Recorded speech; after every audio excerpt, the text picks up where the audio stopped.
The United Nations reportedly has already drafted a plan. It was leaked to my next guest, Matthew Lee of Inner City Press. He broke the story. Now, the report, for its part, proposes 200 military observers for Libya to begin a multinational force, up to 190 UN police. It outlines a plan for elections within the next 9 months and an interim government before that.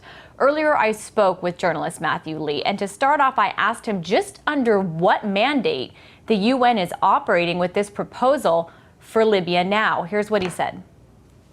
Right now, they really don't have a mandate. That's what I found so surprising when I was able to get this document. I mean, when Resolution 1973 was passed, which authorized a no-fly zone and the protection of civilians in Libya, the UN was assigned a role to somehow coordinate or at least receive notification of that. They really abdicated that role. Basically, NATO, did what it wanted. The French dropped in weapons into the Nafusa Mountains, and then sort of, I guess, to sort of either reclaim its lead or its relevance, the UN under Secretary General Ban Ki-moon started this planning process. But it's all been done behind closed doors. He appointed a British diplomat, Ian Martin, to do it. And the result is a document that doesn't present different alternatives. It basically presents one alternative, which is it could easily have just been written in the State Department or in the Foreign Office in the UK. And this is the UN's plan.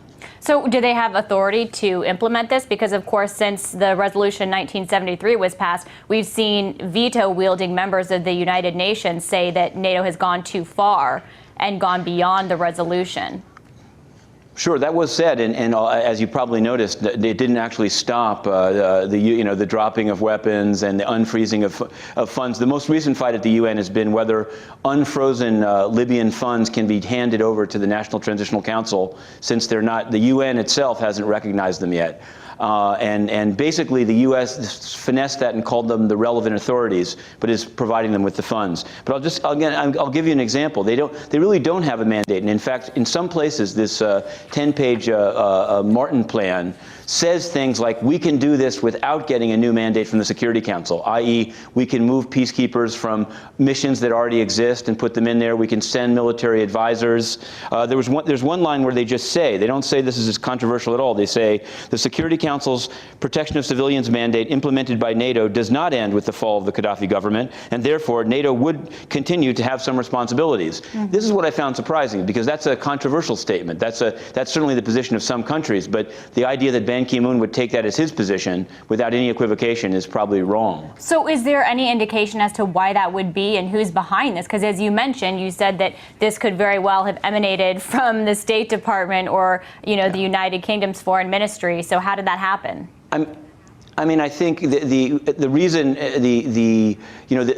Ban Ki-moon appointed this guy called Ian Martin, who's a longtime British UN official. He served in Nepal and Timor-Leste. I mean, I know him. He's a nice guy, but it seems like he wasn't clear on that he sort of mistook kind of the UN wants to have a role in Libya. I mean, there are various UN agencies, like even the UN Office of Drugs and Crime is in the report, is wanting to send people, and so is UNDP. So he sort of harnessed the energy of kind of bureaucrats that just want to be in the center of action and see Libya as this sort of great opportunity, maybe even as careerists to sort of further themselves. But it ends up being an agenda that really take sides, and I think that ever since it came out, they tried to say to me it's not a UN document. Now they've said it's a working document. But my own reporting among the people that prepared it is, not only is this document a sort of a take it or leave it, this is a UN plan.